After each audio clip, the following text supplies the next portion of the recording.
Listos. Vamos entonces a disfrutar de nuestro tiempo en la palabra.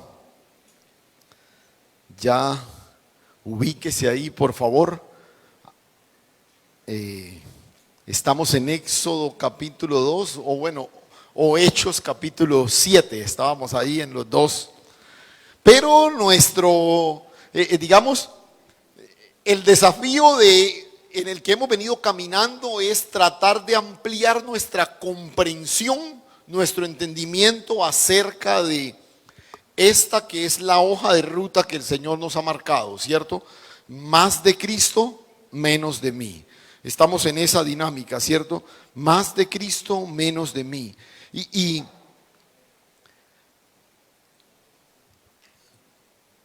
Y miramos un poquito algunos detalles, algunos aspectos, pero el domingo pasado empezamos algo que llamamos ganar perdiendo, la hoja de ruta de los hijos, así lo llamamos.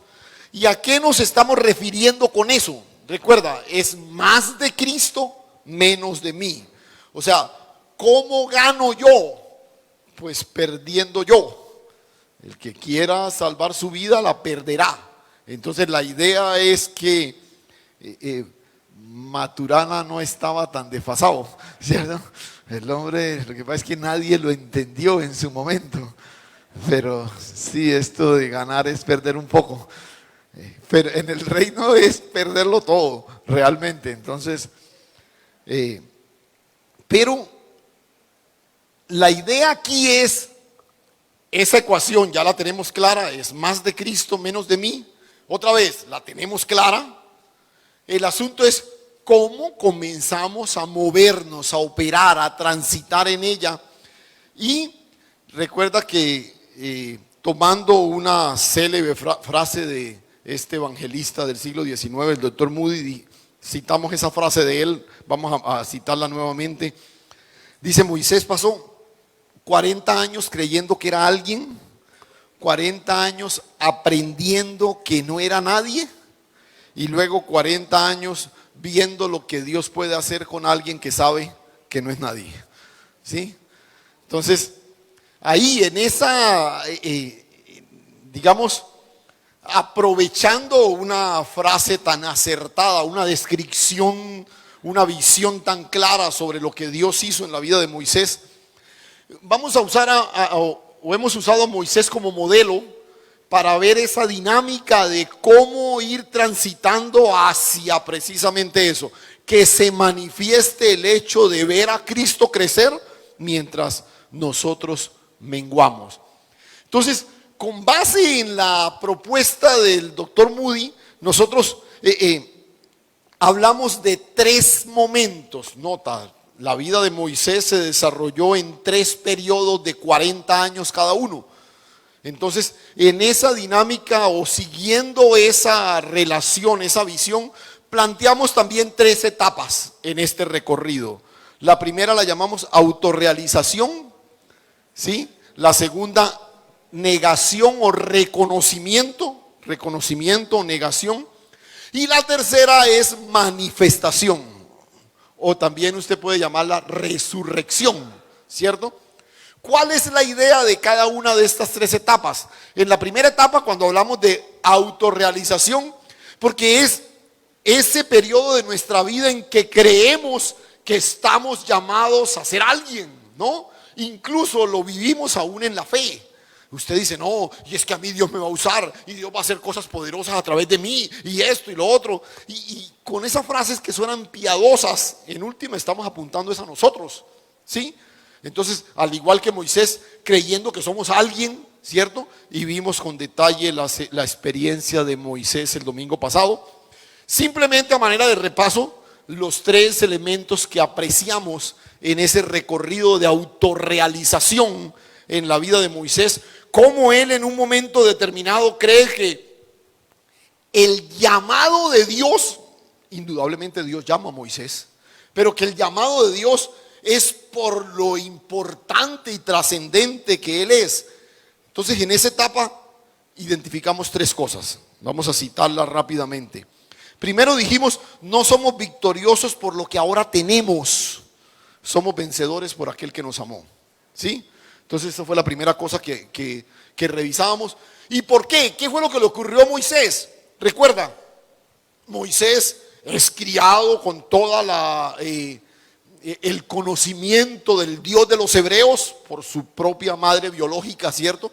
Todo el trasfondo de la tradición judía en la que él fue formado, pero luego va al palacio de Egipto y es formado en la sabiduría de la civilización más desarrollada de su época, ¿no? Entonces, lo dijimos, Moisés tiene como lo mejor de los dos mundos. El hombre tiene un vasto conocimiento del Dios Todopoderoso, pero también conoce la ciencia, la filosofía, todos los adelantos del pueblo egipto. Y la escritura dice que era poderoso en obras, poderoso en hechos y en obras, ¿cierto? O sea, este es un hombre muy reconocido. Entonces, en un momento determinado, Moisés como que se convence, es que Dios me llamó a mí, porque ¿a quién más? O sea, es que si no es a mí, o sea, no hay nadie más que pueda hacer esto. Entonces él está, repito, en esa ruta de autorrealización donde él cree que realmente es alguien, ¿cierto? Una segunda cosa que apreciamos es que no debemos olvidar nuestra condición de instrumentos. El artífice de todo es el Señor. ¿Nosotros somos qué? Instrumentos en sus manos. Y el instrumento es valioso en la medida en que la persona puede manejarlo a su antojo, ¿cierto? Usted se imagina usted manejando algún equipo que tenga vida propia, ¿cierto? ¿Cómo hace usted? No, la clave del instrumento es que usted pueda manejarlo conforme usted tiene en mente, ¿cierto? Entonces la clave está aquí. Si Dios va a usarnos a nosotros, debemos mantener una mentalidad de instrumentos. Somos instrumentos, no somos los protagonistas. El protagonista es Él. Y en esa línea iba la tercera frase, ¿cierto? No vivimos en el cumplimiento de nuestros sueños. Somos coprotagonistas del sueño de Dios. Esto no tiene que ver con nosotros. Sáquese de la cabeza todos esos sermones motivacionales que seguramente usted ha escuchado de tantos lugares, y tú eres un campeón y estás aquí, Dios. O sea, son mensajes que parece que nos gritaran que Dios está como en función de nosotros. A ver, Ladicita, ¿usted qué necesita? A ver, y para ayudarle esta semana. O sea, no, escúcheme. Dios no está en función de nosotros, somos nosotros los que estamos al servicio de Él. Amén. Entonces no estamos en el cumplimiento de nuestros sueños. Entonces en un momento determinado como que, escuche esto, Moisés hizo del llamado de Dios su sueño personal. Moisés hizo del llamado de Dios su sueño personal. No, yo voy a liberar a esta gente, va a ver. Es que yo sí tengo el bagaje, la fuerza, la estrategia para hacerlo. Y ahí, infortunadamente, se equivocó. Leamos el texto con el que cerramos y conectamos ahora ya con lo que tenemos para hoy. Estábamos en el capítulo 7 de Hechos, a la altura del verso 23. Recuerda, cuando hubo cumplido la edad de 40 años, le vino al corazón el visitar a sus hermanos, los hijos de Israel, y al ver a uno que era maltratado, lo defendió e hirió al egipcio, vengó al oprimido. Pero él pensaba que sus hermanos comprendían que Dios les daría la libertad por mano suya, mas ellos no lo habían entendido así.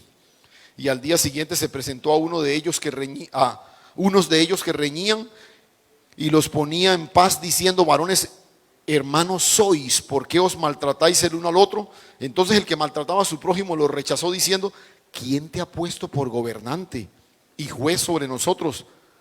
¿Quieres tú matarme como mataste ayer al egipcio?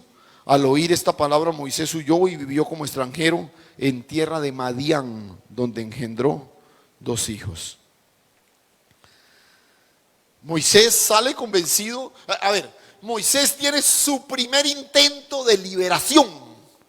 Dios lo llamó a ser el libertador de la nación, pero él arranca con su propia estrategia, ¿no? Esto está maltratando a mi pueblo, pues yo voy a acabar con ellos también. Tengo el poder, tengo la capacidad de hacerlo. Pero a él se le olvidó que Dios no lo llamó a matar egipcios. Dios lo llamó a morir él para que Dios tomara el control. No era que matara a nadie, era que muriera él. para que Dios tomara el control. Entonces recuerda que al final dijimos que nuestra fidelidad no se mide por lo que alcanzamos, ¿sí? Sino por el tiempo que permanecemos crucificados juntamente con Cristo. A ver, para agregar un par de cositas más a esta etapa de autorrealización que identificamos en la vida de Moisés. ¿Cierto que al igual que Moisés, a veces como que nos invade esa sensación como de mérito? Como que es que yo ya llevo varios meses portándome bien. ¿Por qué Dios no me bendice con esto? ¿Usted no ha escuchado a algunos hermanos que, o de pronto algún espejo que de pronto, de esos que se quejan como que, Señor, pero mire, yo ahora desde que soy cristiano, vea, ya no me emborracho, ya no gasto la plata, pero vea, y no me alcanza para nada, igual, ¿ah? Antes cuando me emborrachaba no me alcanzaba y ahora que no, tampoco me alcanza, ¿cierto? ¿No ha escuchado esos? Sí, porque en el fondo uno tiene como que uno es invadido como por esa sensación de mérito, ¿no? Es que yo estoy haciendo las cosas tal como me dijeron allá en la iglesia, ¿cierto? Yo estoy portándome bien, pero ¿por qué no me ocurre lo que dicen allá que me debe pasar? Y como que nos sentimos protagonistas, al igual que Moisés. Y al igual que Moisés, hacemos del llamado de Dios nuestra visión personal, nuestro sueño personal. Y es que Dios nos va a levantar como una iglesia poderosa, yo voy a ser el ministro más, no sé qué. Sí, Dios te llamó quizás a ser parte de una iglesia, de una congregación, de un ministerio. Pero escúchame, no es por razón de ti ni por razón de mí. Esto del llamado de Dios no es el sueño del pastor Ángel. Pero repito, a veces se nos olvida. A veces se nos olvida. Y llega un momento en que decimos, no, y vamos a crecer para hacer esto y para hacer aquello, porque Dios nos tiene aquí. Entonces hasta lo que les decía el domingo pasado, lo vestimos de piedad y suena bonito. Y todos amén, amén. Entonces convertí el llamado de Dios en mi sueño personal. Otro indicativo de que probablemente estamos en esa ruta de la autorrealización es porque desarrollamos nuestros propios modelos de justicia. Usted comienza a mirar a otro y dice, vea al hermanito oiga, pero sí, ahora nos da por mirarle las redes sociales a los demás. Oiga, ¿ha visto lo que publica el hermano la hermana aquella, que no sé qué? O nosotros empezar a publicar cosas porque ahora con esto de las redes, esto es y nota, Moisés sale creyendo que él tiene la prerrogativa de quitarle la vida a un egipcio. Luego dirimir el pleito entre dos hermanos. O sea, ven, espérate, Moisés. ¿Quién te puso a ti en ese papel? Pero no le suena como familiar. Cuando uno comienza a sentir que ha crecido en la fe, que ha avanzado en el camino de la santidad, entonces, no sé por qué, uno comienza casi que instintivamente a mirar a los demás. Como que, ¿y estos por qué? ¿Por qué no llegan? ¿Por qué no llegan hasta acá? ¿Cierto? Entonces, ojo, porque eso es un indicativo claro de que estamos por esa ruta de la autorrealización, de creyéndonos nosotros quién sabe qué cosa. Y comenzamos a justificar nuestras propias iniciativas, nuestras propias acciones. Y esta es la fotografía del Moisés de los primeros 40 años de su vida. Probablemente el espejo de muchos de nosotros. Y vuelvo y digo, cuando mencionamos cosas como estas, no es ni para señalar ni para allá ni para acá, es para confrontarnos, para entender que no es en esa estación donde Dios quiere que estemos. Que si bien es cierto, parece que todos pasamos por ahí, el desafío es que avancemos, Y entonces Moisés huye. Y bueno, allí en el mapa ustedes pueden ver que que hace un recorrido bien largote. Allá está Egipto y sale hasta acá, hasta Madián. O sea, por lo menos miedo sí tenía el hombre, porque se fue bien lejos, ¿no? Y es muy interesante porque toda esta región es la región donde él estuvo los siguientes 40 años de su vida. Porque allí lo pondría el Señor a dirigir a su pueblo los terceros 40 años de su vida. Allí estuvo en toda esa región, escondido. Si ustedes pueden apreciar, toda esta parte es más desértica, menos poblada. O sea, literalmente Moisés es arrancado de lleno de todo aquello que le proporcionaba seguridad, todo lo que él consideraba que era valioso. Dios lo sacó de ahí de tajo y Moisés finalmente huye. Mire cómo lo lee, cómo lo aprecia, cómo lo ve el escritor de Hebreos, capítulo 11, verso 24 de Hebreos. Dice, por la fe, es muy lindo porque a veces un escritor lee la vida de otro tratando de resaltar algunas cosas. Por ejemplo, el escritor de Hebreos está resaltando la acción. Registra aquí, por la fe Moisés, hecho ya grande, rehusó llamarse hijo de la hija de Faraón, escogiendo antes ser maltratado con el pueblo de Dios que gozar de los deleites temporales del pecado, teniendo por mayores riquezas el vituperio de Cristo que los tesoros de los egipcios, porque tenía puesta la mirada en el galardón. O sea, esta descripción del autor de Hebreos, o sea, nada que ver con el Moisés que hemos visto aquí en estos primeros 40 años. Digamos, con el Moisés de la autorrealización. Nada que ver. Ahora, ¿cómo llega Moisés allá? ¿Cómo llega Moisés a ser caracterizado de esta forma por el autor de Hebreos? ¿Cómo se da esa transición? Entonces ahora sí vamos a concentrarnos en el segundo estadio, en el segundo momento, en el segundo periodo que llamamos el periodo de la negación, del reconocimiento. Los segundos 40 años de la vida de Moisés, donde se da precisamente esta transición. Negación, reconocimiento. Y otra vez, ¿reconocimiento de qué? De que no soy nadie. ¿Sí? Ese es el reconocimiento. Porque Moisés estaba convencido que era alguien. ¡Wow! Yo soy el príncipe egipcio de la tribu de Leví. Yo soy no sé qué. Bueno, y yo leía, yo decía, Dios mío, al Señor le tomó 40 años convencer a Moisés de que no era nadie. Ojalá que le tome un poquito menos con nosotros. O por lo menos yo espero que conmigo no le tome tanto tiempo. ¿O será que ya lleva más de eso? Bueno, sigamos. Miremos ahora sí, miremos nuevamente el episodio en el capítulo 2.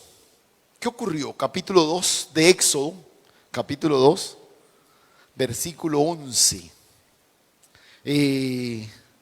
Bueno, ahí hablamos de, saltemos al versículo 15, el último versículo de ese relato.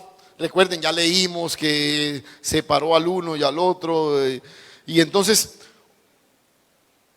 versículo 15, capítulo 2, verso 15. Oyendo Faraón acerca de esto, procuró matar a Moisés, pero Moisés huyó de delante de Faraón y habitó en tierra de Madián.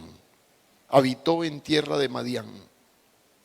Lo que Moisés no quiso reconocer por las buenas, le tocó vivirlo en forma dura, abrupta, por las malas. Escuche, en un abrir y cerrar de ojos, Moisés se estrella con la realidad de que todo eso que él creía que validaba su existencia, en este momento no le sirve de nada. ¿De qué le sirve allá en los desiertos de Madián ser el hijo de la hija de Faraón? ¿De qué le sirve toda su formación? ¿De qué le sirve todo su conocimiento? Quizás los idiomas que hablaba, todo ese poco de cosas, ¿de qué le servían por allá? Todo eso era lo que validaba su existencia y todo lo demás. Este hombre fue formado en la tradición familiar de su fe. Este hombre tenía un excelso conocimiento de la cultura egipcia. Este hombre tenía en su palmarés una cantidad de logros a nivel militar. Su posición en la corte, era el hijo de la hija de Faraón. Nada de eso le servía en ese momento de su vida. Incluso el monarca mismo de Egipto había emitido sentencia de muerte sobre él, y la única alternativa que tenía ahora era huir. Esa circunstancia lo arranca violentamente del escenario donde él estaba cómodo, donde él estaba seguro. Y usando una expresión así de los jóvenes hoy, es como que el Señor se encarga de resetearle la vida, ¿no? ¿Cómo es que es? Control al del y ya, ¿cierto? Reseteado. Observe el verso 16. Verso 16. Huye a Madián. Verso 16. Y estando sentado junto al pozo, 7 hijas que tenía el sacerdote de Madián vinieron a sacar agua para llenar las pilas y dar de beber a las ovejas de su padre. Mas los pastores vinieron y las echaron de allí. Entonces Moisés se levantó y las defendió y dio de beber a las ovejas. Y volviendo ellas a Reuel, su padre, él les dijo: ¿por qué habéis venido hoy tan pronto? Ellas respondieron: un varón egipcio nos defendió de mano de los pastores y también nos sacó el agua y dio de beber a las ovejas. Y dijo a sus hijas: ¿dónde está? ¿Por qué habéis dejado a ese hombre? Llamadle para que coma. Y Moisés convino en morar con aquel varón, y él le dio su hija Séfora por mujer a Moisés. Y ella le dio a luz un hijo y le puso por nombre Gersón, porque dijo: forastero soy en tierra ajena.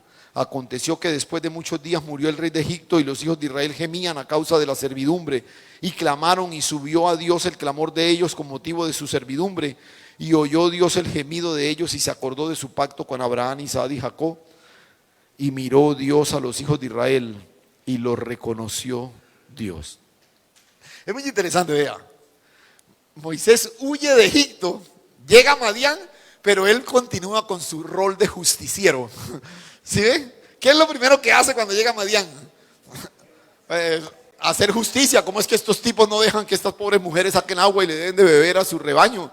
Y se la montan porque son mujeres, ¿cierto? Y el hombre sale ahí. Otra vez, todavía el que salió de Egipto, todavía el Moisés de la etapa de autorrealización seguía vivito y coleando, ¿cierto? Ahí estaba. El episodio es que, al parecer, los pastores varones no reconocían que un grupo de mujeres ejerciera esa labor, y por eso no les permitían sacar el agua, o cuando la sacaban se las quitaban para que. Entonces estas pobres chicas tenían que esperar hasta que los pastores se fueran y entonces poder darles de beber. Por eso el papá se sorprende de que llegaron tan temprano. Todos los días llegaban bien tarde, porque tenían que esperar a que se fueran todos y que les permitieran a ellas sacar el agua. Y esa acción heroica de Moisés lo conecta con Reuel, que sería un personaje clave para Moisés en este periodo de su vida. Ojo, sería un personaje clave, fundamental. Este hombre le proporcionó vivienda, le dio trabajo, le dio esposa, ¿no? Y digamos que como que por lo menos todo lo que necesitaba y un poquito más se lo proveyó Dios a través de este hombre. El imponente príncipe egipcio ahora cuida el rebaño de su suegro. ¿Sí? Imagínense, ¿no? El tipo que se codeaba en todos los grandes escenarios, de Egipto ahora convive en una numerosa familia, en un escenario desértico, alejado completamente de todo aquello a lo que estaba acostumbrado. Ahora no tiene batallas que librar, ahora no hay reinos que conquistar, no hay una corte a la cual impresionar. Ni siquiera tiene la misión que Dios le había encomendado, porque no hay una nación que liberar. Ahí está Moisés. Y comienza el proceso del reconocimiento, de la negación. Y los años comienzan a pasar, uno tras otro. Sus jornadas laborales extensas y solitarias. ¿En qué consistía el trabajo de Moisés? Esta es una zona desértica. Entonces, lo que un pastor de ovejas hacía era movilizar su rebaño buscando pastizales todo el tiempo. Y una vez los encontraba, se estacionaba ahí hasta que las ovejas se comían todo lo comestible. Y cuando ya, entonces otra vez a movilizarse. O sea, un pastor podía salir de la casa y durar varias semanas fuera de casa. Entonces, esta era la rutina de Moisés. Todos los días. Llegar a casa después de varios días, organizarlo todo, estar allí con su esposa, con todo ese poco de cuñadas, ¿cierto? Porque 6 cuñadas ahí por lo menos que el texto nos reconoce. Y luego salir nuevamente, volver otra vez al recorrido de cada semana. Ya no vestía la ropa propia de la corte de los egipcios. Ya no portaba armas sofisticadas como lo solía hacer antes. Ya no frecuentaba salones de estudio ni lugares de esparcimiento. Ni siquiera podía visitar la humilde casa de su mamá biológica. Ya no hay ni sombra de ese personaje prepotente que conocimos en la etapa de la autorrealización. Seguramente la adaptación no fue tan sencilla. Seguramente le costó. Ahora, las alternativas que tenía no eran muchas tampoco, ¿cierto? Entonces, ahí estuvo todo el tiempo. En más de una ocasión seguramente meditando.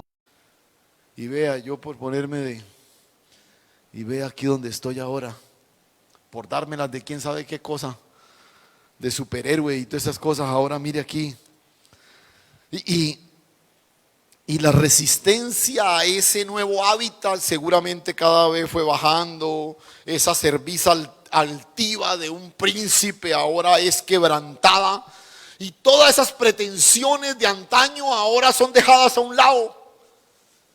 Y el corazón y la mente de Moisés comienzan ahora a ubicarse en ese nuevo escenario donde Dios lo tiene. Escuche, fueron 40 años en esta rutina. 40 años. Todo el tiempo. A estas alturas, todo vestigio de orgullo había sido erradicado. Toda altivez había dado paso a la humildad y todo logro del pasado había quedado completamente sin brillo. Entonces viene la pregunta, ¿por qué 40 años? ¿Por qué?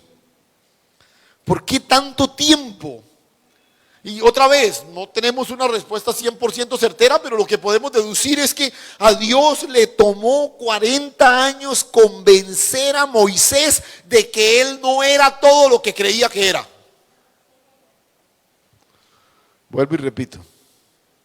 Espero que convencerte a ti no le tome tanto tiempo y que puedas por lo menos hoy salir convencido. Escúchame esto.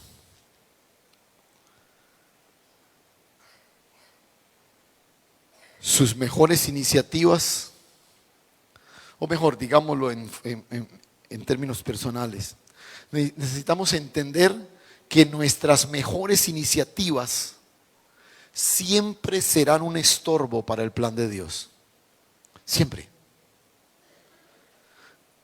Repito, nuestras mejores iniciativas siempre serán un estorbo para el plan de Dios.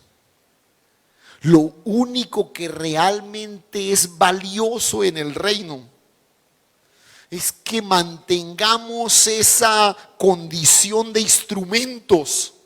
Somos instrumentos en las manos de Dios. Eso es lo que nos hace relevantes en el propósito eterno. No son nuestras iniciativas. La iniciativa de Moisés le costó 40 años de retraso.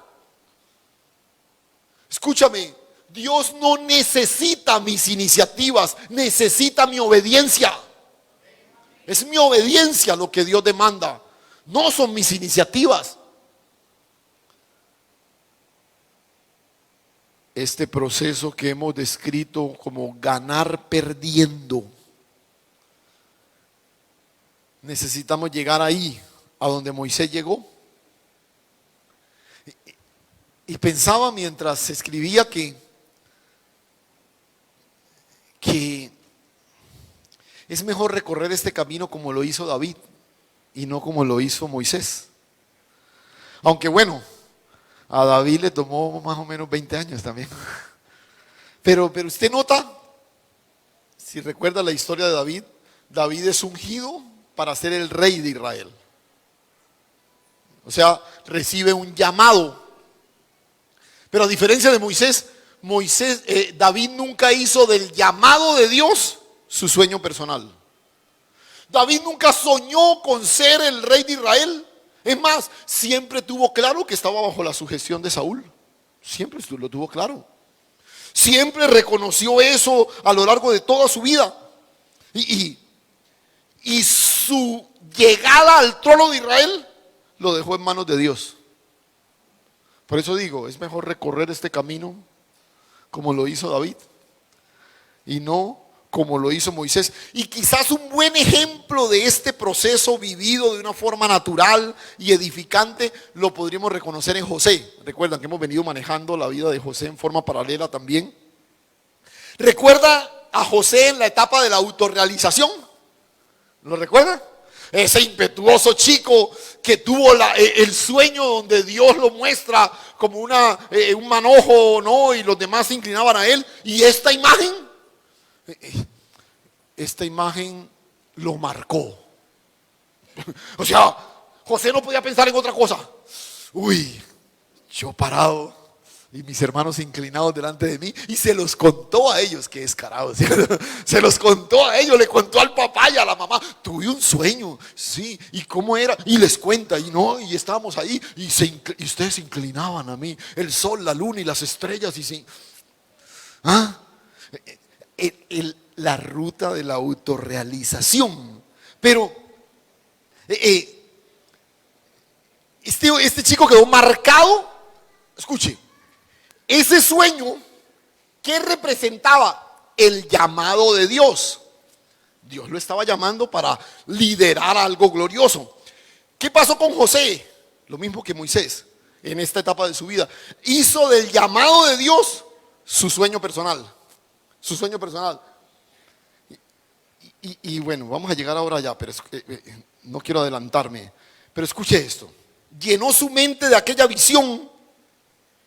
¿Qué le pasó a José?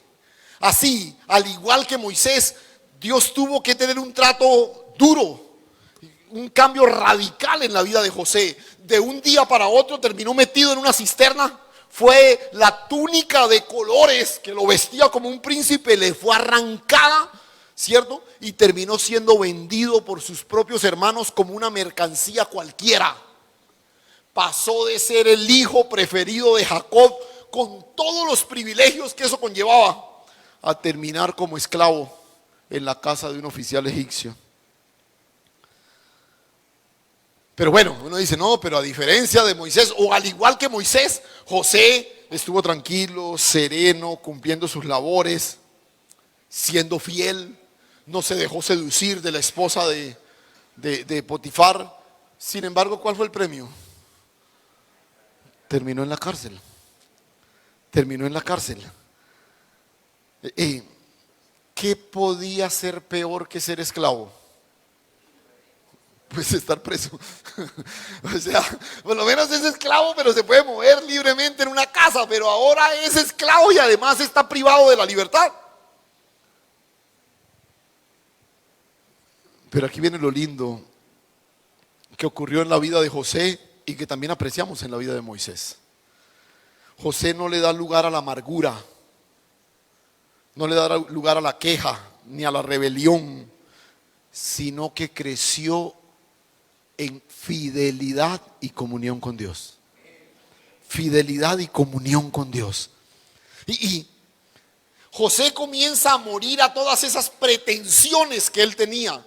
Ya no anda por ahí contando sus sueños. Ya no anda por ahí diciendo a la gente, y bueno, y los manojos se inclinan ante mí, el sol, la luna, nada. Estuvo allí en la cárcel, siendo fiel y aprendiendo a hacerse invisible para que Dios se manifestara. Y este es el gran mérito de José. Porque el José que vemos en la etapa de autorrealización es un José visible, es un José pretencioso, es un José que le fascina ese cuadro de la gente inclinada a su alrededor. El José que vemos en la cárcel es un José fiel, callado, invisible. Y ahora incluso su forma de interpretar lo que Dios le muestra cambia. Se lo voy a repetir otra vez. Su forma de interpretar lo que Dios le muestra cambia. Cuando Dios le mostró el sueño siendo un adolescente, él lo interpretó como que, uy, todo el universo se va a inclinar a mí. Ahora, la cosa cambia por completo. Incluso en un momento como que quiso usar su influencia en favor de él para salir de la cárcel. ¿Recuerda el episodio del copero y el panadero? Que le interpreta los sueños a ambos y le dice al panadero, mire, en 3 días, hermano, a usted lo van a... Y al copero le dijo, en 3 días a usted lo van a devolver otra vez. Entonces, pues, al panadero le dijo, pues, no le dijo nada. Y al copero le dijo, hermano, acuérdese de mí.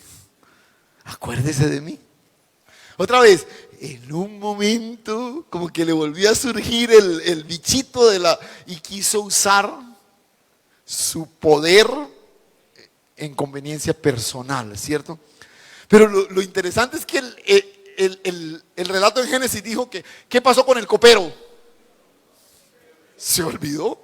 Y así dice el texto, y el copero se olvidó de José. Se olvidó. Y entonces Dios usa ese olvido para seguir perfeccionando en José todo lo que se había propuesto hacer. Bueno, ya vamos a hablar de eso, pero porque tenemos problemas con el tiempo. No el de esta mañana, sino el tiempo. Bueno, con ambos pues. Pero el tiempo de Dios para José llegó. El cielo anunció el momento de su graduación y a diferencia de otros momentos en la vida de José, ahora estaba listo. Estaba listo. Ahora, ¿por qué estamos tan seguros de que ahora José sí estaba listo? Mire el texto, ahí en Génesis 41:15. Mire el texto.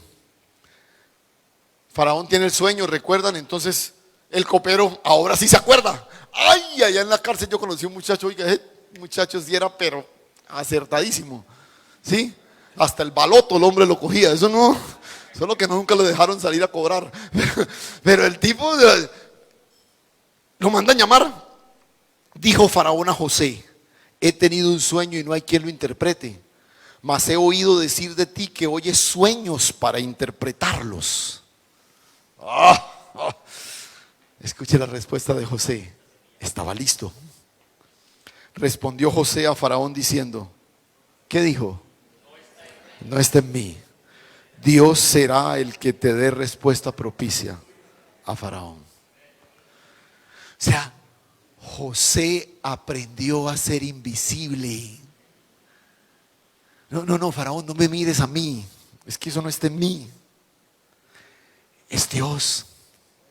Es Dios. Estaba listo. Este es el objetivo de la etapa de la negación. Que podamos estar listos. ¿Y cuando estamos listos? Cuando entendemos con toda convicción que no se trata de nosotros. No tiene que ver con nosotros. Y para concluir nuestro estudio en esta mañana, quiero enumerar y quiero desafiarlo a que usted, porque he escogido simplemente 4 que voy a mencionar, pero yo sé que usted puede mirar el texto y seguramente enumerar algunos otros valores, porque quiero enumerar eso, una serie de valores que comenzaron a desarrollarse en la vida de Moisés, en la medida en que fue abrazando el trato de Dios con él. Recuerda, él es sacado de todo lo que le daba seguridad y es llevado al desierto del anonimato. Pero en ese proceso, 40 años, hay una serie de valores que Dios fue como, ¿no?, puliendo en él, como formando en él, esculpiendo en él, y que comenzaron a ser abrazados por Moisés con naturalidad, y terminó siendo ya el hombre que Dios necesitaba, ¿cierto? Entonces, voy a mencionarle, repito, solamente 4, pero quiero desafiarlo a que usted, mirando el texto, pueda probablemente identificar más de esos valores. Uno de ellos es la sujeción. En la medida en que Moisés creció, más y más personas estaban sujetas a él.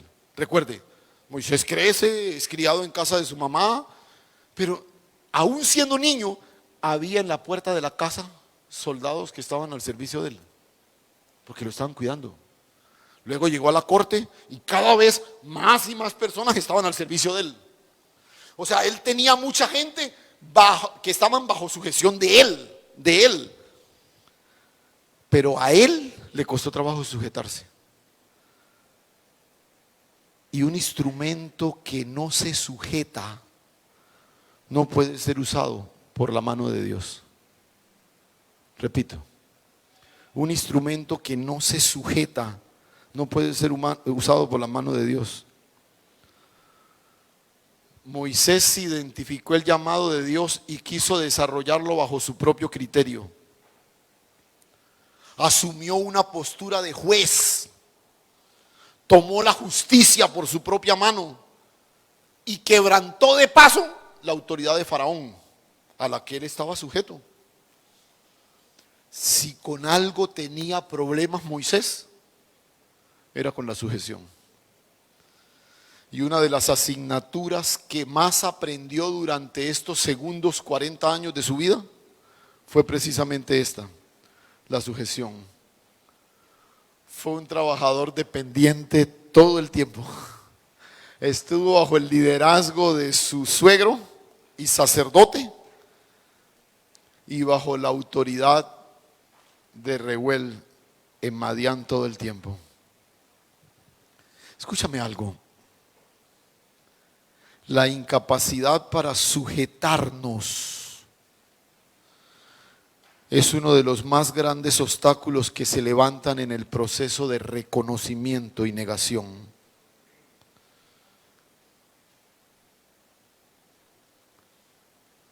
Los seres humanos tenemos problemas con la sujeción.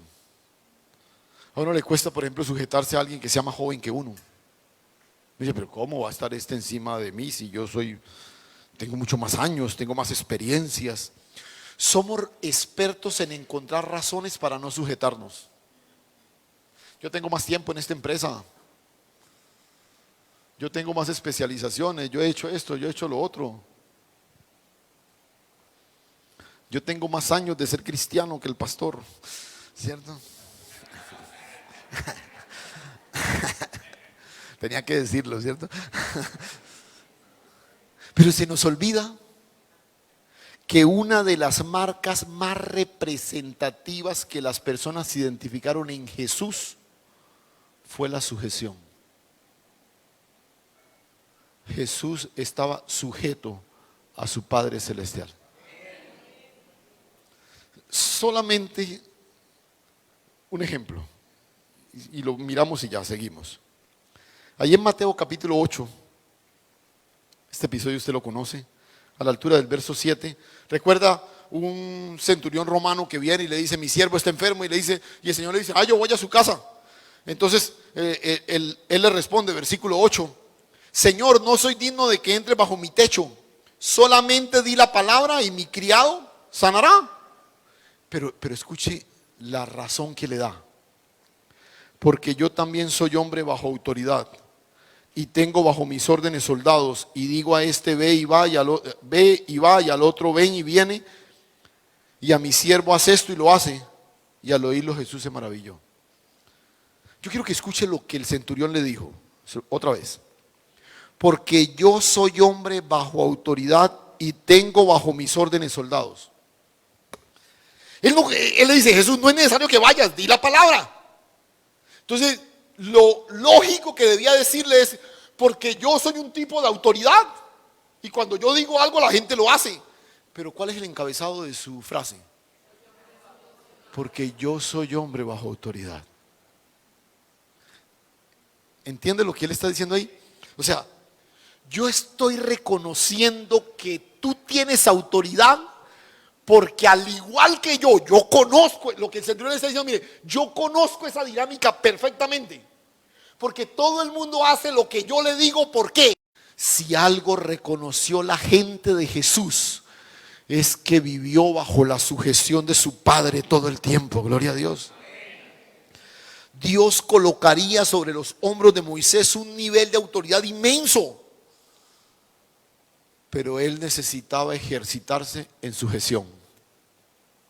Tú no vas a poder liderar todo ese pueblo si primero no te pones bajo sujeción. No te resistas a la autoridad que Dios ha puesto sobre ti, porque es la sujeción la que valida lo que Dios quiere hacer contigo. Sujeción. Moisés creció en sujeción. Lo segundo, Moisés creció en visión. ¿Y a qué me refiero con esto? Necesitamos comenzar a ver todo a nuestro alrededor en función de Dios, no de nosotros. Aquí es donde está nuestro problema. Yo necesito comenzar a ver todo a mi alrededor en función de Dios, no de nosotros. Cuando Moisés es consciente del llamado de Dios, Moisés reconoce que todo lo que ha vivido hasta aquí tiene sentido por eso. ¿Sí? Pero infortunadamente su visión cambió. Yo soy el hombre. ¿Quién más? Nadie más conoce a los egipcios como los conozco yo, ni conoce la fe de los judíos como la conozco yo. Nota, Moisés desarrolla una visión ególatra. Nunca se detuvo a ver las cosas desde la perspectiva de Dios. Muy parecido a lo que ocurrió con José en la etapa temprana de su vida. Él recibe el sueño, pero piensa que, ay, mire, todos inclinados ante mí. Ese poderoso príncipe egipcio ahora vive para cuidar un puñado de ovejas que ni siquiera son suyas.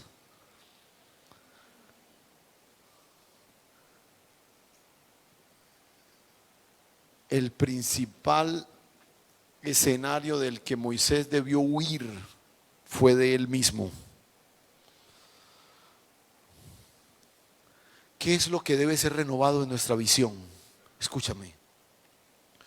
Todo aquello que Dios pone a nuestro alcance, no lo hace por razón de nosotros, lo hace por razón de Él. Lo vimos el domingo pasado. Es que ¿qué tenemos que no hayamos recibido? Y si lo hemos recibido, ¿por qué nos jactamos? Todo lo que tú tienes todo aquello de lo que tú disfrutas, todo aquello que por gracia Dios te ha dado, lo hemos recibido por razón de Él, para que Él sea honrado, glorificado, no para que yo sea promovido. Este ministerio grandioso que Dios me ha dado, esta iglesia que hemos recibido, este llamado reconocido, o esta hermosa familia que hemos podido levantar, esta economía tan privilegiada que hemos cultivado, esta profesión exitosa que he construido. No, escúchame.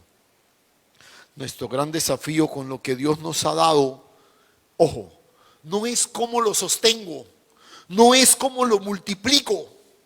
Nuestro gran reto, lo voy a repetir, voy a ser un poquito más despacito, porque todos tenemos algo que Dios nos ha dado, todos. Entonces uno tiene la idea, Dios me dio esta gran empresa, y de pronto tú llegas hasta ese reconocimiento, Dios me la dio, pero ahora ¿cómo la sostengo? ¿Cómo la cuido? ¿Cómo la guardo? ¿Cómo la multiplico? No, sí, pero el gran desafío no es ese. El gran desafío es cómo hago que Dios sea cada vez más visible a través de lo que Él me ha dado. ¿Sí ves? Si yo disfruto de esta hermosa familia, ¿cómo puede mi familia hacer visible a Cristo? Si Dios me ha dado una economía estable, una empresa exitosa y creciente, ¿cómo me empeño yo en que ese proyecto de empresa cada vez más visibilice más a Dios? Sujeción, visión, fidelidad. Fidelidad. Moisés creció en fidelidad. Fueron jornadas de comunión con el Dios que había sido sembrado en su corazón a través de su madre. Escúchame esto. Esta ruta que nosotros transitamos no es la ruta de los logros, es el sendero de la fidelidad. Con frecuencia se nos olvida que Dios no nos llamó a ser exitosos, nos llamó a ser fieles, a ser fieles. El problema con los logros es que distraen nuestra visión, afectan la sujeción y comprometen nuestra fidelidad. Ese es el gran problema con los logros. Repito, afectan la sujeción, distraen la visión y comprometen nuestra fidelidad. Durante estos 40 años, la vida de Moisés no registra ningún logro. El logro más grande de sus jornadas era conseguir un pastizal nuevo. Quizás uno puede decir, bueno, conformó una familia, tuvo unos hijos, se convirtió en un habilidoso pastor de ovejas. Alguien podría decir, los logros de Moisés en esos 40 años, alguien podría verlos como menospreciables. Pero para el cielo, todo lo que Dios logró en Moisés fue espectacular. No son tus logros, es lo que Dios logra en nosotros a través de este proceso. Fue removido el orgullo, la impaciencia, fue ejercitado en dependencia, fue ubicado en una nueva posición. Tuvo que ceder el control, renunciar a la autosuficiencia, morir a la popularidad, dejar a un lado la comodidad, construir incluso una nueva identidad y renunciar a todas sus posesiones. Todo eso fueron logros del cielo. Un proceso muy parecido al que vivió José en Egipto. Esos momentos en que las cosas no salen como tú lo esperas, pero lo que Dios está esperando de ti es que seas fiel. Que seas fiel. A veces sentimos que no somos tratados como lo merecemos, que no cosechamos todo lo que quisiéramos. Pero duerme tranquilo, si eres fiel. Si eres fiel. Sujeción, visión, fidelidad. Y simplemente lo puse así: tiempo, tiempo, tiempo. La otra cosa que Moisés aprendió a apreciar fue el tiempo. ¿Recuerdan que apresurarse a tomar su iniciativa fue lo que lo metió en todo este rollo? Cuando las escrituras nos narran que Moisés salió y comenzó a ver esa terrible situación en que vivían sus hermanos, tomó cartas en el asunto y las consecuencias fueron terribles. Yo les he dicho en muchas ocasiones que nuestro más grande desafío en la fe es el tiempo. El tiempo. Todos estamos convencidos que Dios lo va a hacer. Todos estamos convencidos que Dios es poderoso. Todo. Y uno dice: Señor, pero ¿cuándo? ¿Cuándo? Moisés actuó antes de tiempo y terminó apartado del escenario de su llamado. Y es muy interesante. Después de 40 años, Dios lo cita en una zarza y le dice: Moisés, llegó el tiempo. ¿Y cuál fue la respuesta de Moisés? No, todavía no. ¿Sí es? Así somos, estamos pintados, ¿sí o no? Cuando no era tiempo, él se apresuró. Y cuando el tiempo llegó, le dijo a Dios: no, todavía no. Espere. Qué complicado esto, ¿cierto? Pero lo mismo ocurrió con José. Con esto del copero y todo lo demás. Mira, reconocer el tiempo de Dios es uno de los más grandes retos de los hijos.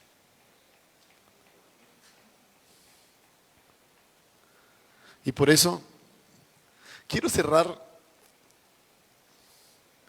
con algo que Moisés mismo escribió muchos años después, cuando aprendió a entender el tiempo de Dios. Y voy a citar solamente unos versículos, pero lo invito a que usted lea la totalidad del tratado en su casa, que es el hermosísimo Salmo 90, escrito por Moisés. Y mira unos fragmentos de este hermoso poema. Por ejemplo, capítulo 90, verso 4. Porque 1000 años delante de tus ojos son como el día de ayer que pasó, y como una de las vigilias de la noche. Los arrebatas como torrentes de agua, son como sueño, como la hierba que crece en la mañana y en la mañana florece y crece y a la tarde es cortada y se seca. Mira el verso 9. Porque todos nuestros días declinan a causa de tu ira. Acabamos nuestros años como un pensamiento. Los días de nuestra edad son 70 y si en los más robustos 80 años. Con todo su fortaleza es molestia y trabajo, porque pronto pasan y volamos. ¿Quién conoce el poder de tu ira y tu indignación según que debe ser temido? Enséñanos de tal modo a contar nuestros días, que traigamos al corazón sabiduría. Esto lo escribió un hombre que aprendió a reconocer el tiempo de Dios. Sujeción, visión, fidelidad y tiempo. Solo hay un tiempo que es perfecto, el de Dios.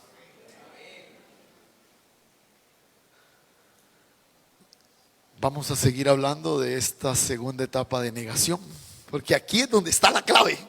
Aquí es donde está la clave. Ese episodio hermoso del diálogo de Moisés en la zarza. Wow. Pero por ahora, aprovechemos esta semana para pensar en estos 4 valores. ¿Qué necesita el Señor tratar en mi vida? Yo creo que todos y un poquito más. Cierra tus ojos un momento. Padre, gracias. Descubrir que esta dinámica de verte crecer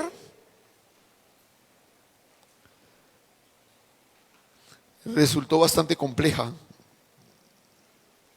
Y no porque tú no quieras crecer en mí, es más bien porque a mí me cuesta trabajo menguar.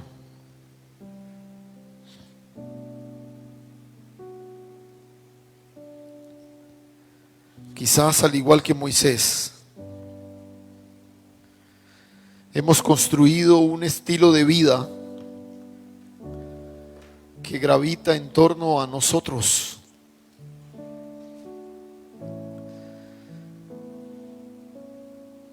Y nos cuesta trabajo, Señor, aunque lo hemos escuchado probablemente en este escenario muchas veces. En la práctica nos cuesta trabajo entender que no se trata de nosotros. Pero qué difícil cuando todo el mundo quiere tratar con nosotros. Cuando me encuentro con el uno o con el otro, cuando enfrento desafíos, cuando hago esto, cuando hago aquello, y me enredo en tantas cosas que a veces tengo esa sensación de mérito. A veces me llego a creer yo mismo que soy el protagonista.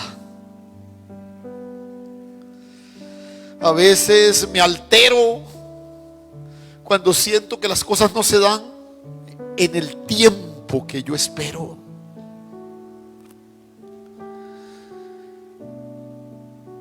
A veces ando más preocupado por el éxito que por la fidelidad. Perdónanos, Señor. Perdónanos. Porque al seguir con detenimiento el recorrido de la vida de Moisés, podía ser perfectamente la biografía de cualquiera de nosotros.